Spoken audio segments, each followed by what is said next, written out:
getting shot at. The snipers ended up jumping on top of the roof. They're doing their thing. Anyone who was like fleeing the scene of this explosion kind of deal. And as like everything's going on, me and Tyler were the only ones affected by the blast. I mean, I just remember like sitting up and looking over at him and like screaming his name. He lost both legs and arms instantly from the blast. I was always the point man. And if that canal would have been a foot lower, I mean, it'd have been switched. It would have been me and not him. Telling his parents that was like a really hard thing for me. I know several other guys who are not doing well behind the normal shell of their daily lives because Kevin took the bullet. I feel miserable that it was not me. It shouldn't have happened. Felt like it was my fault. You know how you're always all right, you're fine, you're good, you can shake anything off, but it's that moment when people keep asking you, all right, you all right, you all right? Like, I fucking hate that. When we got back to base, Kevin's blood all over me. None of the guys in the squad were there at the time because they got pushed in different parts of where the firefight was happening. So it's really only me and Kevin up there when he died.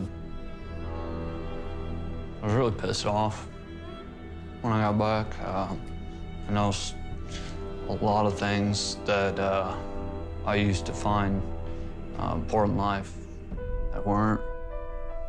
I have no idea what it's like to watch your friends go down. Watch father of 3, loves sports, loves marathons, one of the fastest runners you've ever seen. Look back at you, sooner you to come up, and then watch him blow up into a pink mist. People need to understand that these were kids like their age going through stuff that once they come back, it's such a hard transition to get back into like civilian life and be normal again. I don't tell my story. My friends don't know, my family doesn't know.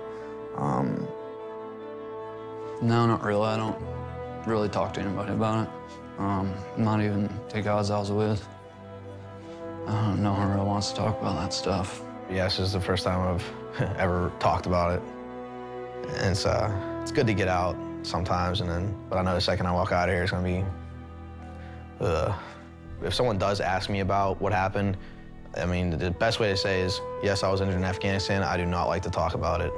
And that, I mean, yes, they know that you're a veteran now, but they also know, like, hey, he doesn't want to spark stuff up.